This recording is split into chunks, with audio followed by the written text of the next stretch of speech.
تعزبتي تلفزيون سلام بزي السعب قطعا فنو تكتاتلو تخليهم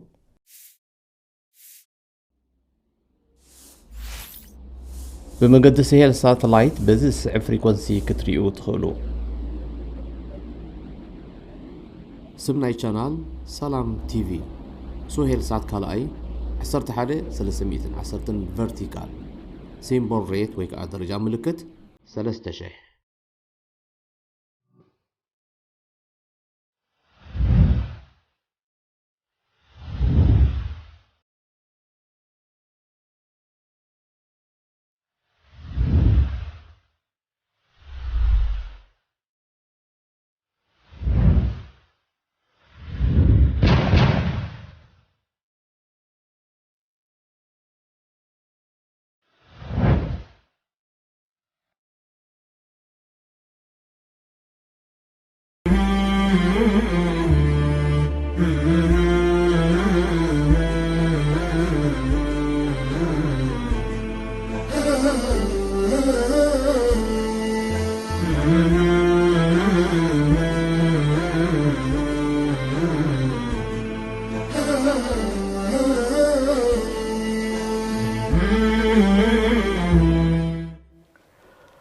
الحمد لله حمدا حتى يرضى، والشكر لله شكرا حتى يرضى، ثم الصلاة والسلام على النبي المصطفى عليه أفضل الصلاة وأتم التسليم.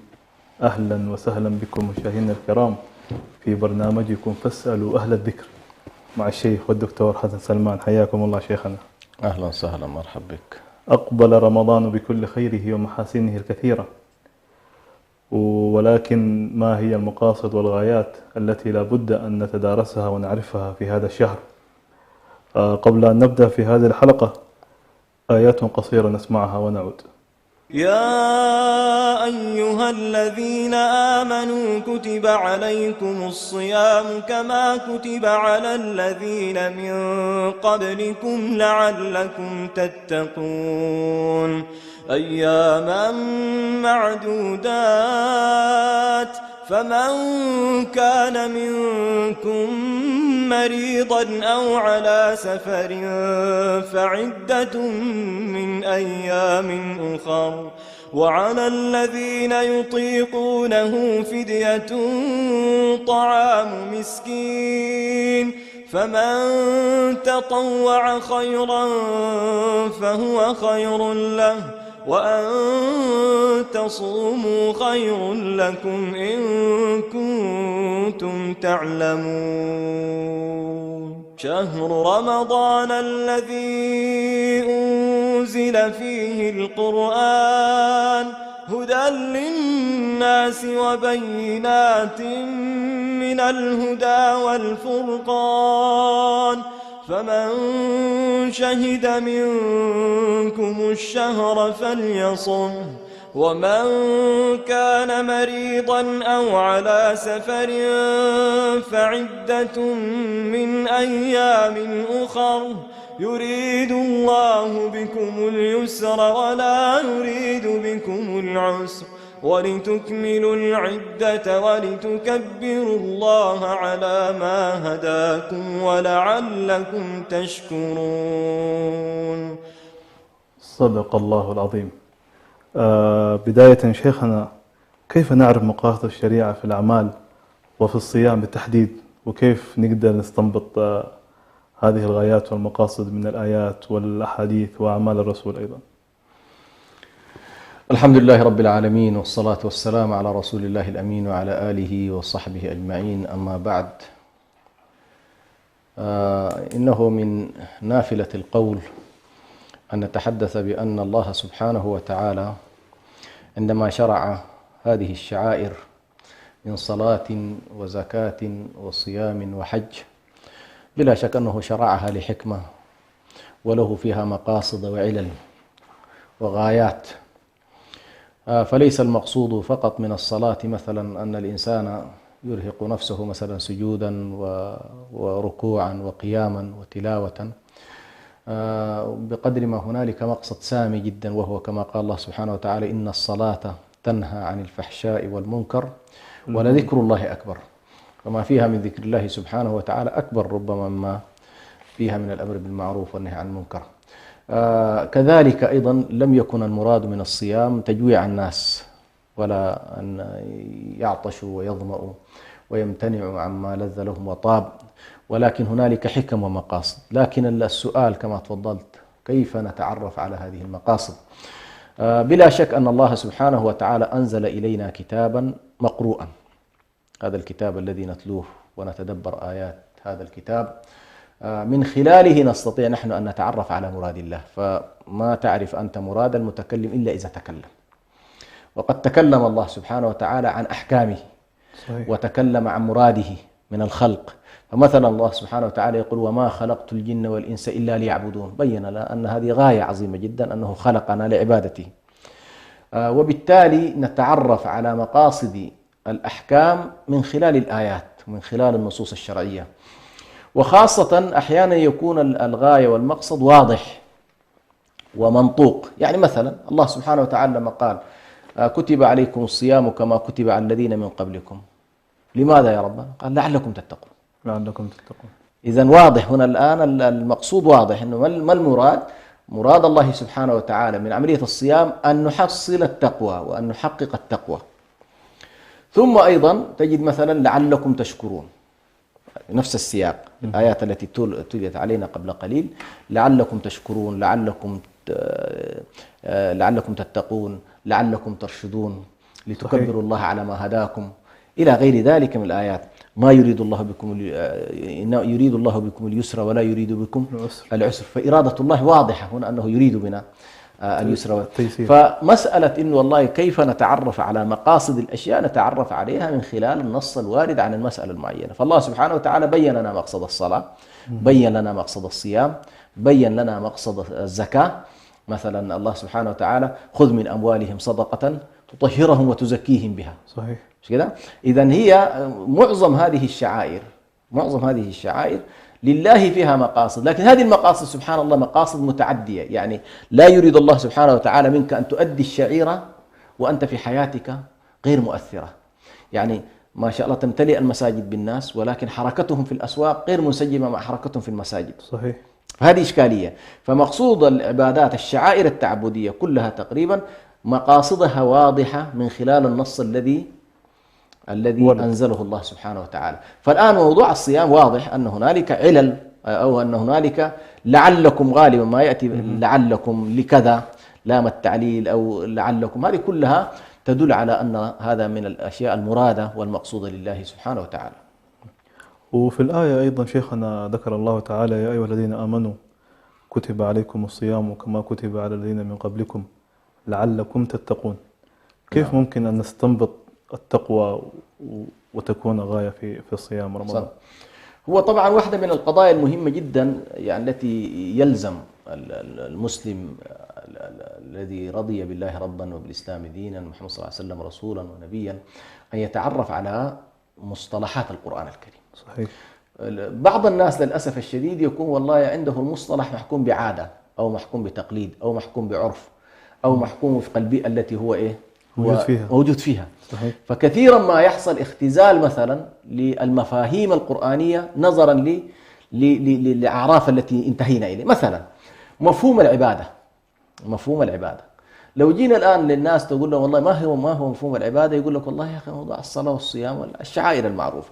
اختزلت مفهوم العبادة في شعائر. هذا الجانب. هذا الآن هل والله هذا هو المقصود بقوله وما خلقت الجن والإنس إلا ليعبدون؟ أبدا، ليس ذلك بطبيعة الحال. فإن شيخ الإسلام ابن تيمية لما عرف العبادة قال: العبادة اسم جامع لكل ما يحبه الله ويرضاه من الأعمال والأقوال والأفعال الظاهرة والباطنة. إذن هنا يتسع مفهوم العبادة ليشمل كل حركة الإنسان. قل إن صلاتي ونسكي ومحياي ومماتي لله رب العالمين لا شريك له وبذلك أمرت وأنا أول المسلمين. إذن نلاحظ بأن المصطلح يجب أن نأخذه من من داخل القرآن الكريم. طيب، مصطلح التقوى، هل والله القرآن حدد لنا هذا المصطلح وهذا المفهوم وما المراد بتقوى الله سبحانه وتعالى؟ وهل اللغة العربية نفسها ماذا تعني؟ عند العرب كلمة وقاية أو وقى أو اتقى ستلاحظ الربط ما بين اللغة العربية مفردة اللغة العربية وما بين دلالات القرآن الكريم في النص، تستطيع أن تخرج أنت مثلا بمفهوم التقوى. فمثلا أن تجعل بينك وبين أي شيء وقاية، تجعل حاجز، تجعل شيء مثلا يسترك عن ما يؤذيك، هذا نسميه إيه؟ وقى نفسه. فأنت مثلا تقي نفسك من البرد بالثياب الثقيلة، تقي صحيح. نفسك في الحروب بالدروع بالخوذات التي يلبسها، فهذه وقاية من أشياء مادية. صحيح. الله سبحانه وتعالى لما استخدم هذه اللفظة لعلكم تتقون أو يا أيها الذين آمنوا اتقوا الله ولا تموتن إلا وأنتم مسلمون، فأمرنا بتقوى الله. ما هي هذه التقوى؟ الله عز وجل نربط الآيات بتاعت التقوى كلها حتى تدلنا على ما المقصود به. مثلا الله سبحانه وتعالى يقول وتعاونوا على البر والتقوى ولا تعاونوا على الإثم والعدوان، فجعل البر مقابل الإثم وجعل التقوى مقابل العدوان. صحيح. فمعنى ذلك أن التقوى هو أن تحمي نفسك من العدوان. إيش العدوان؟ العدوان الذي يكون فيه انتهاك لمحارم الله. فمثلا كل المعاصي وكل المحرمات اقتحامها مجافي للتقوى، مجافي للتقوى. فالله سبحانه وتعالى عندما يقول لك اتق الله، معناها اتق الله في قتل النفوس لا تقترب منه، اتق الله في أكل أموال الناس بالباطل، اتق الله في الفواحش، اتق الله في عقوق الوالدين، اتق الله، معناها لا تقترب من هذه المحرمات، اجعل بينك وبين هذه لماذا؟ لأن هذه التقوى هي التي تقيك من العذاب. اتقاؤك لهذه الأشياء وترك العدوان فيها هي التي تقيك بإذن الله سبحانه وتعالى عذاب الله سبحانه وتعالى. والقرآن الكريم في مسألة التقوى يقول واتقوا الله واتقوا النار، المفردتين، يعني يطالبنا بأن نتقي الله وأن نجعل بيننا وبين محارمه وبين غضبه وبين عذابه وقاية، ويقول لنا اتقوا النار لأن الله سبحانه وتعالى يعذب بها.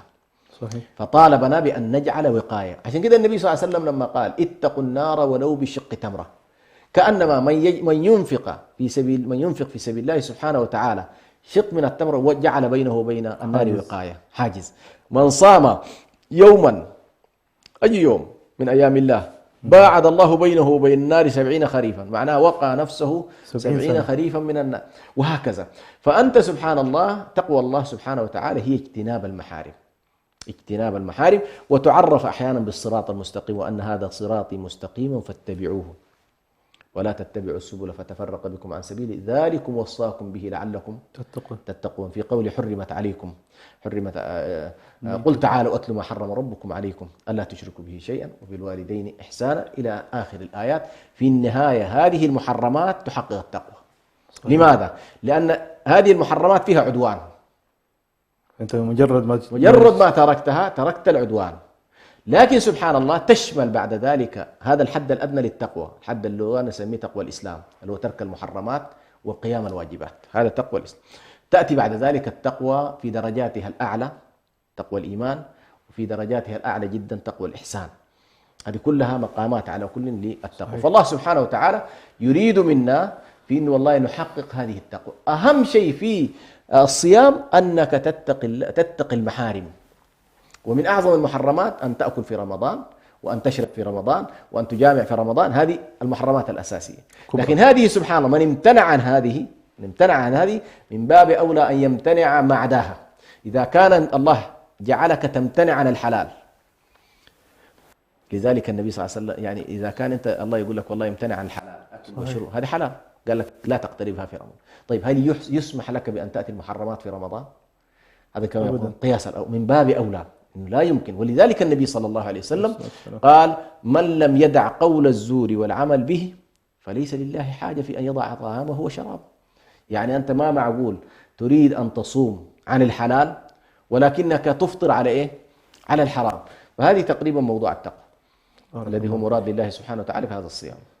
من المؤكد شيخنا أن من مقاصد الصيام ليس ترك الطعام والشراب وباقي الأمور، ولكن ممكن الغاية الأسمى هي تهذيب النفس وتطهير القلب. كيف يكون ذلك شيخنا؟ أول شيء من خلال التقوى. من خلال التقوى. أول شيء من خلال التقوى، يعني أنت تهذب النفس من خلال ترك المحرمات. ومن خلال التزام الواجبات، ومن خلال الحرص على حقوق الناس، ومن خلال عدم تجاوز الحدود. تلك حدود الله فلا تعتدوها. نحن قلنا الآن التقوى هي العدوان، فإذا كان الإنسان استطاع أن يلتزم بهذه القضايا فمعنى ذلك إن شاء الله بدأ البداية الأولى لتهذيب النفس. النقطة الثانية تهذب النفس كذلك من خلال القرآن الكريم في هذا الشهر المبارك.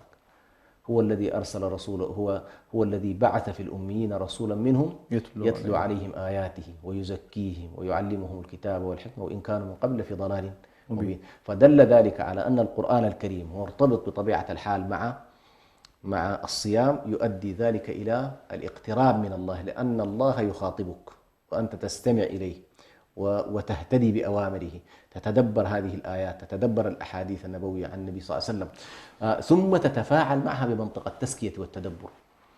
لذلك نحن نقول القرآن الكريم يجب علينا أن نتلوه بمنطقة التلقي، وأن نتعلمه ونعلمه بمنطقة المدارسة، وأن نزكي النفس به بمنطقة التدبر. هذه القواعد الثلاثة مهمة جدا في تهذيب النفس والوصول بهذا القرآن وبالصيام إلى المستوى الذي يريده الله سبحانه وتعالى.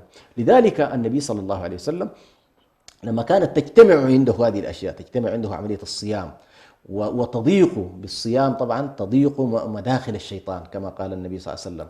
يعني في هذا الشهر أنت من خلال الصيام تضيق على الشيطان مداخله، ومن خلال التزامك بالنواهي تضيق جدا عليه المداخل، ومن خلال الأوامر فإنك تنطلق بالروح من عالم الجسد إلى عالم عالم الروح، وبالتالي ترتقي هذه النفس. أيضا أضف إليها لو أنك دخلت كذلك في عملية الإنفاق والصدقات والأعمال الخيرة، كل ذلك مما يزكي النفس ويهذبها. كذلك من الأشياء التي تهذب النفس البشرية القيام، خاصة قيام الليل، من الأشياء التي تهذب كذلك النفوس. على كل، نحن في هذا الشهر المبارك علينا أن نقبل، وأهم ما يجعل كل هذه القضايا مؤثرة في النفس هو استحضار النية. انظر إلى إخلاصك. لذلك لما كنا نعرف في حلقاتنا الأولى موضوع الصيام كنا نقول هو عبارة عن ترك للأكل والشرب بنية بنية التعبد لله. والله عز وجل يقول وما أمروا إلا ليعبدوا الله مخلصين له الدين. فاستحضار النية واستحضار أنك والله الله سبحانه وتعالى يريد منك إصلاح النفس، وأن تقبل على هذه النفس ليس بمنطق الشكليات ولكن بمنطق الروح. صحيح. كل الأعمال التي نتكلم عنها لها ظاهر ولها ولها حقيقة، لها حقيقة. فالصوم له حقيقة، ليس كذلك؟ الصلاة لها حقيقة. صحيح. الزكاة لها حقيقة. لكن جوهر هذه القضايا الحقيقة الكبرى فيها اللي هو ألا لله الدين الخالص. ألا لله الدين. الله سبحانه وتعالى لا يقبل من الإنسان إلا ما كان خالصا.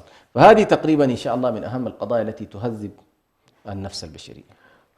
في الأحاديث التي ذكرت عن رمضان وفضل الصيام ذكر بالتحديد إيمانا واحتسابا تقريبا 3 مرات إذا ما خانتني الذاكرة. كيف ممكن نستنبط من هذه الأحاديث جميعها ومن إيمانا واحتسابا المقاصد والغايات في رمضان وفي الصوم بالتحديد؟ نعم. وطبعا كما ذكرت يعني النبي صلى الله عليه وسلم في 3 مواطن. الموطن الأول من صام رمضان إيمانا واحتسابا، والموطن الثاني من قام رمضان إيمانا واحتسابا، والموطن الثالث من قام ليلة القدر إيمانا واحتسابا. شوف سبحان الله، هذه ال3 كلها عبارة عن عبارة عن هبات رمضانية، وكلها اشتملت في رمضان بالتحديد. كلها في رمضان. فأنت في رمضان صائم، وفي رمضان قائم، وفي رمضان ليلة القدر. صحيح. فمن أدرك هذه، فمن حقق هذه فقد غفر ما تقدم من ذنبه. طيب، هي المشكلة تأتي وين؟ تأتي في قضية من صام ومن قام ومن أدرك.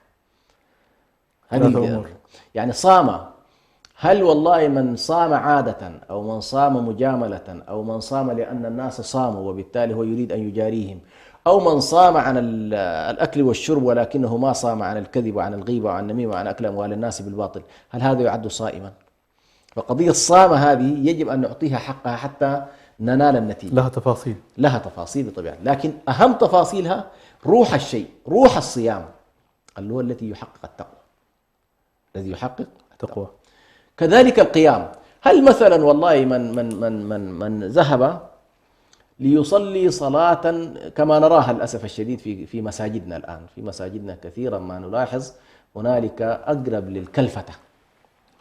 كلفتة يعني مثلا قراءة سريعة، بسرعة ركوع سريع، سجود سريع، الصلاة كلها ما تستغرق 20 دقيقة. هل والله هذا هو قام رمضان؟ هل هذا شغل ليلة جوهر رمضان القيام بالقيام؟ هذا هو؟ وهل يسمى هذا فعلا قيام؟ هذه قضية حقيقة يعني ينبغي أن نناقشها ونحن يعني نصلي ونقوم. هل المفردات هذه تنطبق علينا أم أنها لا تنطبق علينا؟ فمثلا الإمام مالك وغيره من الأئمة كانوا ينظرون إلى واقع الصحابة رضوان الله عليهم. مثلا الصحابة كانوا يقومون الليل ويرجعون صلاة الفجر. صحيح. يعني كان ما شاء الله من بعد العشاء يواصلون، أو ربما لو خالص تأخروا قل بدأوا من نهاية الثلث الأول، ويأتي بهم أبي بن كعب ويقرأوا إلى يعودون وهم يسابقون السحور، يعني يدركوا أو لا يدركوا تلحق ما تلحق حتى يتسحر. طيب صحيح. هذا الوضع قد لا نطيقه نحن. الإمام أحمد بن حنبل عليه رحمة الله لما سئل عن هذه الحالة قال هذه ليست لكل الناس. يعني كأنما يقول الصحابة هذول منطق مختلف، وضع مختلف، حالة مختلفة، فهم القمة، نحن نحاول أن نقاربهم. فبطبيعة الحال هنالك من الخواص من يقترب، صحيح، من السابقين بالخيرات من يقترب، لكن ليس كل الناس. فعامة الناس بطبيعة الحال مشغولين بأحد. لكن هل والله أيضا تنتهي الأمور لدرجة إنه والله نقتل الحالة؟ استحالة. يعني نخليها كده زي ما يقولوا لا طعم ولا لون ولا رائحة، أم أنه والله قامة هذه نعطيها حقها. مثلا الإمام مالك كان يقول يكره لمن يقرأ في كل ركعة أقل من 10 آيات. أقل من 10 آيات. أقل من 10 آيات. الإمام أحمد بن حنبل كان يقول الناس ضعفاء، فكان في عهده لمن معه من التلاميذ يختمون ليلة 27 أو ليلة 30، فدل ذلك أنهم كانوا يقرؤون جزءا كل يوم. يعني معناه حصل عن واقع الصحابة في فترة أحمد حصل تراجع. صحيح. لكن لعامة الناس. لكن هل أحمد بن حنبل كان سيكتفي بهذا أم أنه سيقيم ليلة؟ نعم. فموضوعه نحن بحاجة إلى أن نحقق القيام. قام رمضان، صام رمضان، حقق الصيام، قام رمضان، نعطيه الحد الأدنى الذي فعلا يسمى الشخص أنه قام ليلة، وقيامها فعلا يكون بإعطاء القراءة حقها على طريقة الآن على قول الإمام مالك. مثلا في كل آية إذا أنت قرأت مثلا 10 آيات كل ركعة، كانوا يقيسون يقولون الآيات من سورة البقرة بآيات سورة البقرة.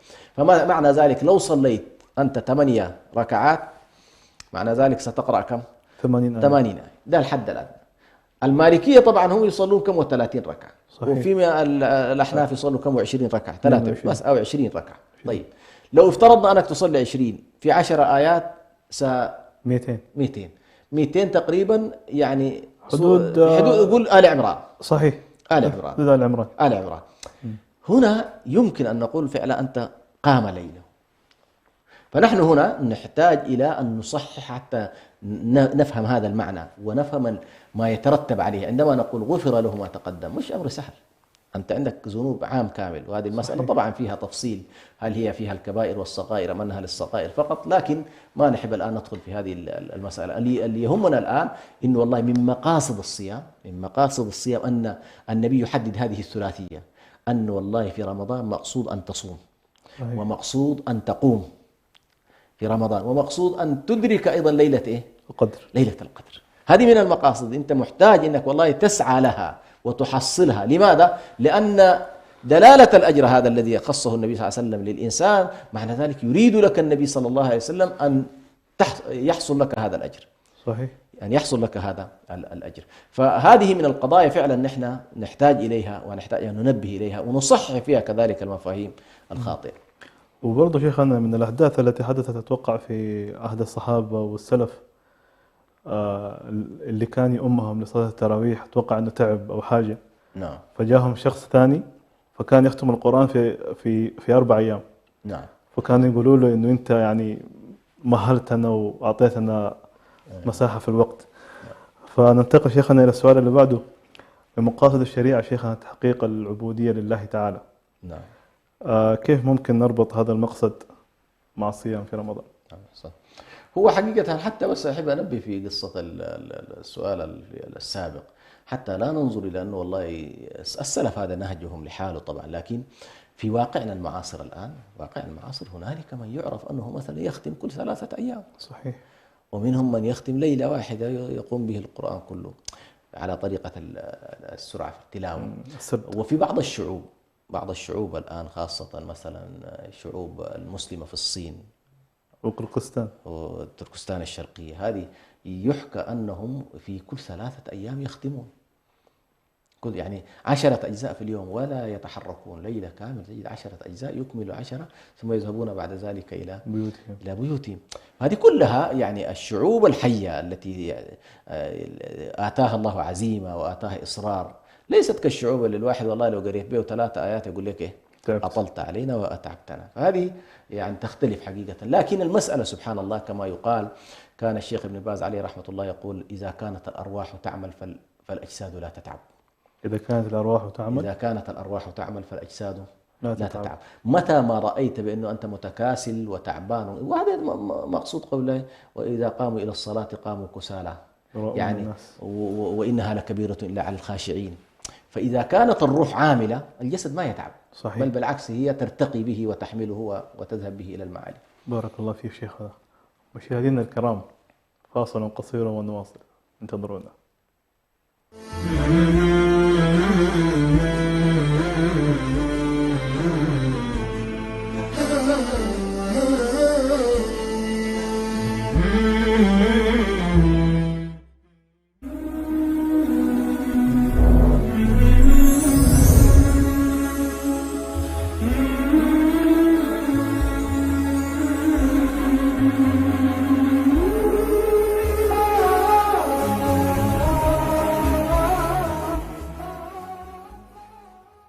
وآتوا اليتامى أموالهم ولا تتبدلوا الخبيث بالطيب. ثم قال الله جل وعلا: ولا تأكلوا أموالهم إلى أموالكم ولقد نعلم أنك يضيق صدرك بما يقولون.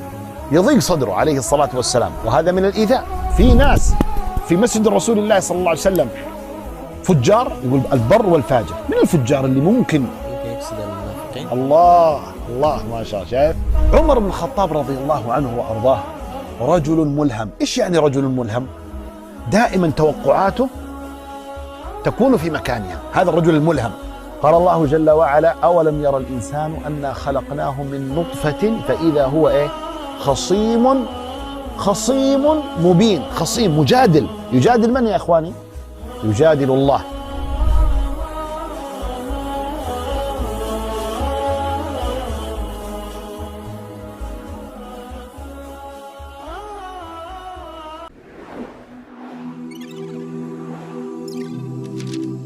رمضان شهر القرآن، فاستمتع أنت وأسرتك ببركات القرآن في شهر رمضان، ولا تتوقف عند التلاوة فحسب، بل تعرف على معاني الكلمات وتفسير الآيات بشكل مبسط. ويا حبذا لو استطعت أن تتدبر في كلام الله وتنزل الآيات على حالك، ثم احرص على التطبيق العملي لتعاليم القرآن في حياتك اليومية. اجعل لك وردا يوميا من القرآن في رمضان، ولا تهجر كتاب الله بعد رمضان تلاوة وفهما وعملا بما فيه. برنامج من هنا نبدأ، برنامج تربوي إرشادي أسري، نعرف ما هو التصالح مع الذات، ما معنى التصالح مع النفس، كيف نحقق الشعور بالأمن النفسي في حياتنا. التصالح كذلك يعني نظرتي لنفسي، علاقتي مع أخطائي، كيف نتعامل مع ضغوطنا، كيف نتعامل مع حياتنا في الحاضر. هنالك كذلك مظاهر أخرى للتصالح مع الذات، وهي أن أتصالح مع مظهري بشكل الخارجي، والتصالح مع البيئة الاجتماعية. ما هي حاجتنا إلى الأمن النفسي؟ إلى أي مدى هذا الموضوع مهم؟ ما هو الطريق الصحيح الذي يجب أن نسلكه حتى نتصالح مع ذواتنا؟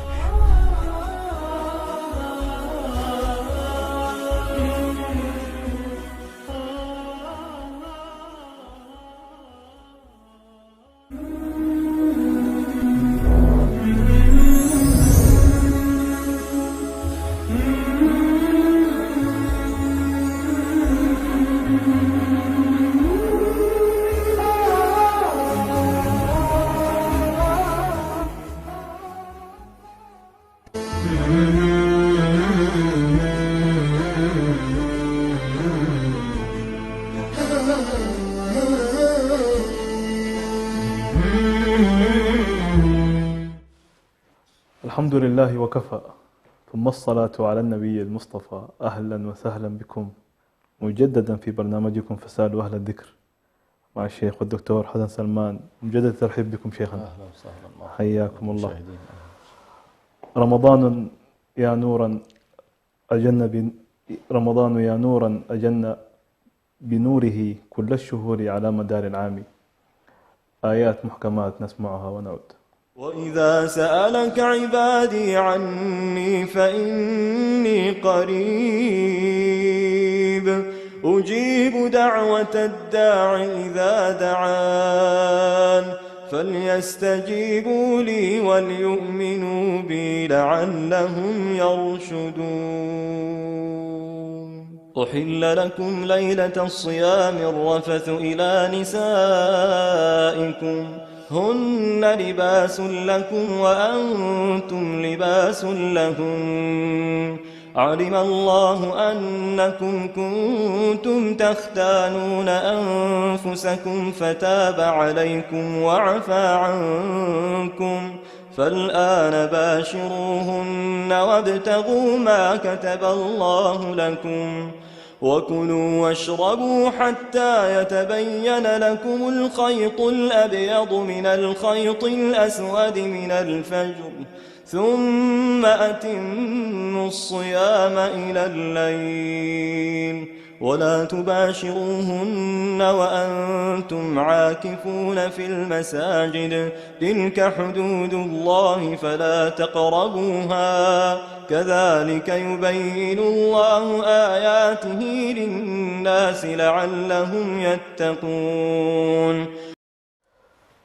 نستكمل ما كنا نتحدث عنه قبل الفاصل في جزئية تحقيق العبودية لله تعالى، وكيف ممكن أن نربط هذا التحقيق مع أقصى الغايات والمقاصد في الصيام ورمضان. حدثنا عن ذلك شيخنا. نعم. ايش قلت؟ تحقيق العبودية لله تعالى. نعم جزاك الله. موضوع العبودية يعني كل الشعائر ترمي إلى هذا الجانب اللي هي قوله ولذكر الله أكبر. يعني الصلاة فيها تحقيق لعبودية الله وتجريد الأمر له وإخلاص النية وامتثال الأمر لله سبحانه وتعالى وطاعة الله سبحانه، كل ذلك يصب في ما نسميه الآن نحن بموضوع العبادة لله تعالى. كذلك الصوم من الشعائر، ولكن سبحان الله الصوم ربما فيه ميزة قد لا تكون في غيره، وهي أن الإنسان يحقق أعلى درجات المراقبة لله. يعني لا أحد رقيب عليك أو يتابعك أو يراك إنه والله أخفقت في موضوع الصوم. الصلاة الناس والله ممكن تشهد أنك تصلي أو لا تصلي، صحيح، يعرفوك على الأقل من خلال الحركات يعني. لكن الصيام سبحان الله يحقق فيه الإنسان أقصى درجات الرقابة، لا أحد رقيب عليك إلا الله. ممكن أشهدنا الموضوع موضوع قلبي؟ موضوع قلبي وموضوع في نفس الوقت نفسي يعني وشخصي. يعني أنت الآن تتحرز حتى من أن يدخل إلى جوفك قطرة ماء، صحيح، وأنت عطشان وأنت متعب. تتحرج أن تأتي إلى زوجتك الحلال. لماذا؟ لأن الله قال لك ما تقترب. فانظر ما الذي يجعلك تتوقف، هو يعني استجابة لأمر الله. صحيح، استجابة لأمر الله. فليؤمنوا بي فليستجيبوا لي وليؤمنوا بي لعلهم يرشدون. والرشد خلاف السفه. الراشد هو الذي يحدد حركته إقداما وإحجاما، غير الراشد السفيه هو ما يتحكم في نفسه. فهنا الصيام يحقق لك هذا الموضوع اللي هو والله أقصى درجات المراقبة لله سبحانه وتعالى. ولهذا كان الجزاء من جنس العمل. الله سبحانه وتعالى قال كل عمل ابن آدم له إلا الصوم فإنه لي وأنا أجزي به. وقال كذلك إن سائر أعمال ابن آدم الحسنة بعشر أمثالها إلى 700 إلا الصوم فإنه لي وأنا أجزي به. صحيح. فأنت أمام حالة متكافئة مع طبيعة ما كنت فيه. حالتك خفية مع الله، كذلك أجرك خفي مع الله سبحانه وتعالى. وفي كل ذلك أنت تلتمس بنيتك تلتمس التعبد.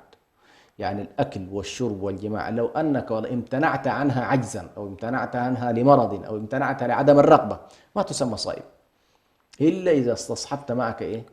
نية الصيام. فالنية هي التي تفرق ما بين العادات والعبادات. مجرد ما أدخلت النية، إنما الأعمال بالنيات وإنما لكل امرئ ما نوى. فالنية تفرق بها بين الصوم الواجب والصوم المستحب. وفي الصوم الواجب نفسه أنواع، في الصيام واجب أيضا صحيح. صيام النذر وغيره مثلا. وكذلك تفرق بالصوم في أنك والله أنت مستمر فيها أم قطعت الصوم. ممكن الإنسان أن يقطع الصوم، هو في سفر مثلا قرر أن يقطع صومه، فبالنية تستطيع. وكل ذلك يدخل في مفهوم إيه؟ مفهوم التعبد لله سبحانه وتعالى. وبالتالي الصيام كشعيرة من الشعائر ترتقي بالإنسان في مدارج العبودية لله سبحانه وتعالى، في أنه يمتنع عن شهواته وعن رغباته وعن احتياجاته طاعة لله سبحانه وتعالى. الإحسان في رمضان شيخنا، وكان الرسول أجود ما يكون في رمضان. علاقة الإحسان في أن يكون غاية من غايات الصيام رمضان شيخنا. نعم، الإحسان هنا على كل عندنا نوعين من الإحسان. الإحسان الذي يدخل في المجال الأول هو إحسان العبادات، وهو أن تعبد الله كأنك تراه، فإن لم تكن تراه فإنه يراك. هذا النوع مطالبين به في كل العبادات، مطالب به في الصلاة، مطالب به في الصيام. لكن أيضا في الصيام أنت مطالب بالإحسان فيه وتجويد هذا الصيام من خلال ليس فقط عن الامتناع عن الأكل والشرب، ولكن كما ذكرنا القوس في روح هذا الصيام. صحيح. أن تغوص في روح هذا الصيام وتقترب من الله سبحانه وتعالى بهذا الجانب.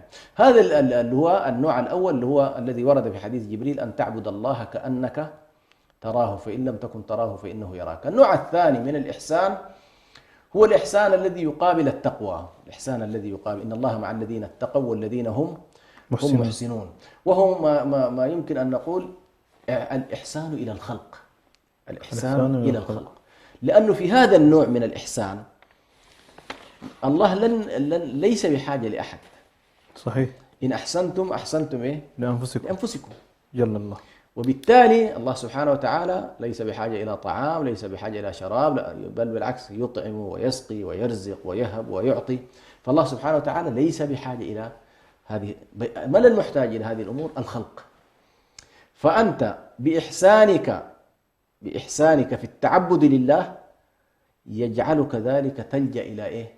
إلى الإحسان من النوع الثاني، وهو الإحسان إلى عباد الله. الإحسان إلى عباد الله. كيف نحسن إلى عباد الله؟ نتفقد أحوالهم، ننظر إلى المحتاج منهم، نتلمس الفقراء، نتلمس المرضى، نتلمس الأيتام وأحوالهم، الأسر الفقيرة، نتلمس الجوعى، كل هؤلاء. ثم نبدأ بعد ذلك بالإحسان إليهم من خلال العطاء، نحسن إليهم من خلال العطاء. وهنا طبعا موضوع العطاء أيضا أريد أن أقول العطاء نوعان أو أكثر، يعني في عطاء مادي وفي عطاء ليس مادي. بعض الناس سبحان الله تجده منشغل بالعطاء المادي، ولكنه قد يكون محروما من العطاء المعنوي والحسي. العطاء المعنوي مقابل العطاء الحسي. مثلا من الإحسان إلى الخلق صلة الأرحام. ما تعطي قروش، ما في إشكال، اذهب وصل أرحامك وتفقد أحوالهم وانظر إليهم وتبسم في وجوههم إلى غير ذلك. مثلا سامح من أخطأ في حقك، نوع من الإحسان. لا تحاول أن تحمل الأحقاد على الناس. فكم من الناس سبحان الله يعني تجدهم مشحونين في رمضان وفي غير رمضان بمشكلات قديمة لم يتخلوا عنها. هذا من الصعب جدا أن يرتقي بنفسه في مرتبة التقوى. دعك مرتبة الإحسان، لأن مرتبة الإحسان فوق مرتبة التقوى. صحيح. فوق مرتبة التقوى. طيب، هذا جانب. الجانب المعنوي فيما يتعلق بالمعاملات، وأن تكون هذه المعاملات معاملات حسنة. ذهبت الشريعة في موضوع الإحسان إلى الخلق حتى لأن يحسن الإنسان للبهائم وهي تذبح. إن الله يحب الإحسان في كل شيء، فإذا ذبحتم فأحسنوا إيه؟ الذبح. وإذا قتلتم أحسنوا كده. فحتى وأنت تذبح البهيمة يعني فليحد أحدكم شفرته وليرح ذبيحته. صحيح. لاحظ. فهذه طبعا معاني كبيرة جدا فيما يتعلق بالجانب. الجانب المادي هو التفقد للمحتاجين في أحوالهم المادية، ثم البذل والعطاء. مثلا النبي صلى الله عليه وسلم كان يأتيه جبريل كل ليلة يدارسه القرآن. يدارسه القرآن. طيب، هذه المدارسة فيها تعليم وتعلم. المدارسة ليست تلاوة للعلم. المدارسة جبريل محفظ النبي صلى الله عليه وسلم من الوهلة الأولى: إنا سنلقي عليك قولا فإذا قرأناه فاتبع قرآنه ثم إن علينا بيانه فسنقرئك فلا تنسى. فأقرأه في البدايات. ما الذي يأتي جبريل سنويا يتدارس مع النبي صلى الله عليه وسلم؟ والمدارسة هي نظر في الأحكام ونظر في سياقات النص القرآني.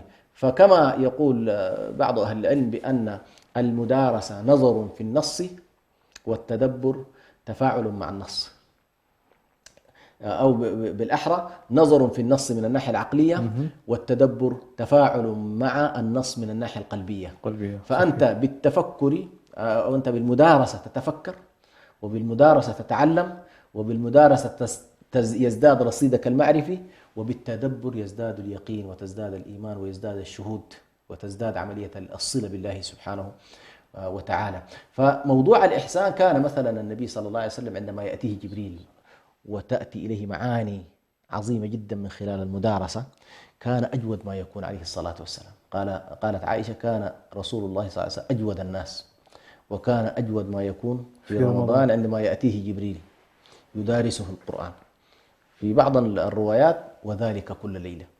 فجبريل ينزل على النبي صلى الله عليه وسلم في كل ليلة يتدارس معه يتدارس معه القرآن، ويؤثر ذلك في النبي صلى الله عليه وسلم، فكان ينفق وكان يعطي عطاء ما لا يخشى الفقر. يعني في رمضان كانت تؤثر عليه الصوم من جهة تلاوة القرآن، من جهة نزول جبريل، من جهة مدارسة جبريل معه. كل ذلك يجعله يتخفف من الدنيا ويقترب من الآخرة. ولهذا جاء طبعا جبريل عليه السلام إلى النبي صلى الله عليه وسلم فقال: يا محمد، عش ما شئت فإنك ميت، واحبب ما شئت واحبب من شئت فإنك مفارق، واعلم أن شرف المؤمن قيامه بالليل، وعزه استغناؤه عن الناس. فكان النبي صلى الله عليه وسلم كل هذا يؤثر فيه عليه الصلاة والسلام، فكان ينفق وكان يعطي. وبهذه المناسبة نحن كذلك ننبه الناس إن شاء الله إلى أهمية الجود في هذا الشهر المبارك. فرمضان شهر العطاء، ورمضان شهر الزكاة، ورمضان شهر الإنفاق، وشهر الإفطارات، وشهر تفقد المساكين، وشهر تفقد الأيتام.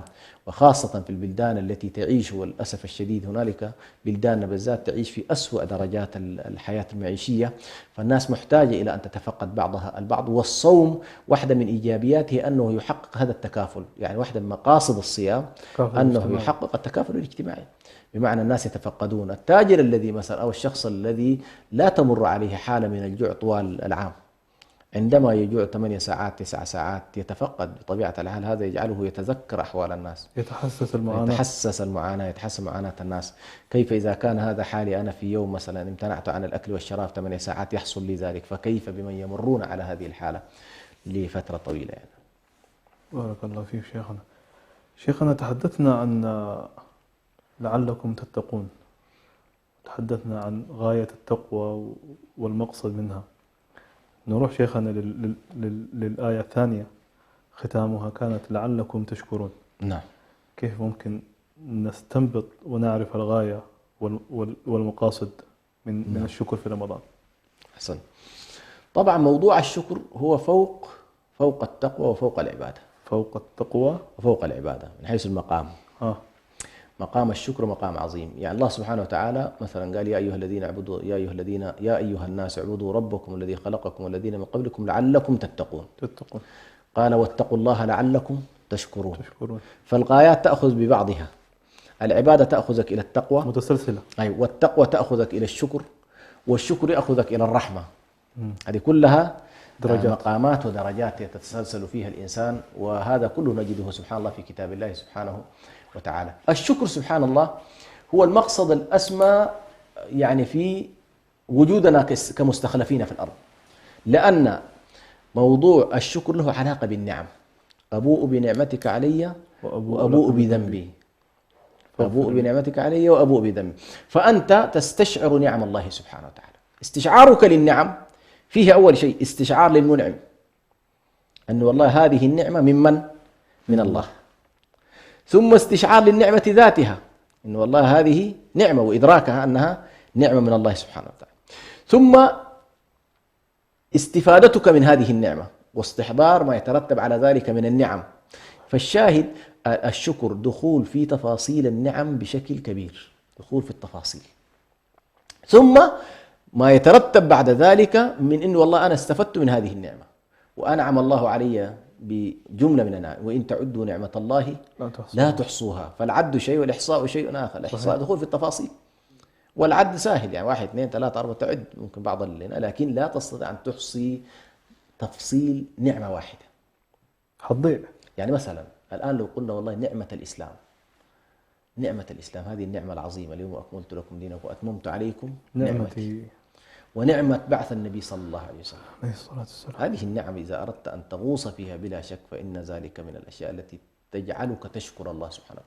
ففي نهاية المطاف المقصود بمعنى معرفة النعم وإدراك حقيقة هذه النعم وتفاصيلها والاستفادة وكيف أنت تستفيد من هذه النعم.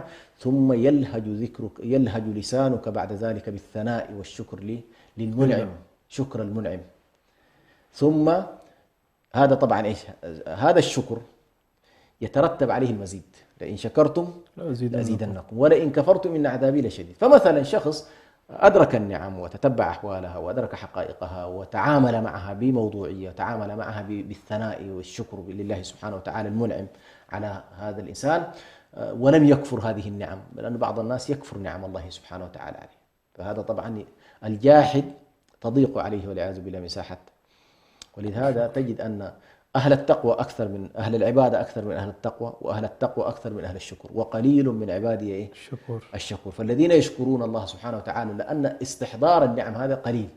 ولذلك نحن حتى نردم هذه الفجوة نحتاج إلى أبوء بنعمتك علي وأبوء بذنبي فاغفر لي، فإنه لا يغفر الذنوب إلا أنت. أيوة، فالفجوة تملأ بالاستغفار. يا ربي، كأنما أقول لله يا ربي قارنت بين نعمك التي أنعمت بها علي ونظرت إلى أحوالي فوجدت نفسي مقصر ومذنب وصاحب سيئات، ليس لي يا رب العالمين حل إلا الاستغفار. فأستغفر الله أستغفر الله أستغفر. ولذلك النبي صلى الله عليه وسلم لما قال حديث سيد الاستغفار هذه فلسفته، أبوء بنعمتك علي وأبوء بذنبي فاغفر لي. فنحن أيضا موضوع الصوم يجعلنا ندرك حجم ما نحن فيه من النعم طوال العام. حان الآن موعد صلاة العصر حسب التوقيت المحلي لمدينة أسمرة. الله أكبر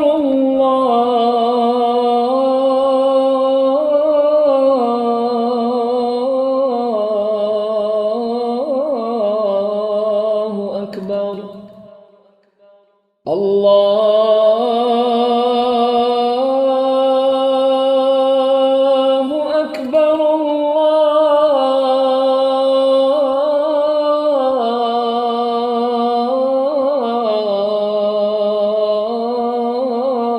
أكبر أشهد أن لا إله إلا الله.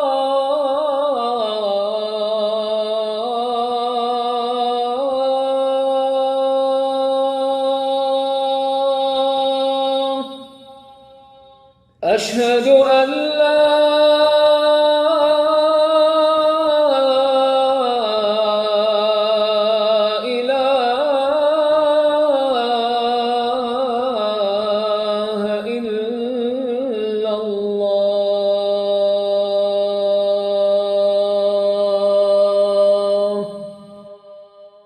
أشهد أن محمدًا رسول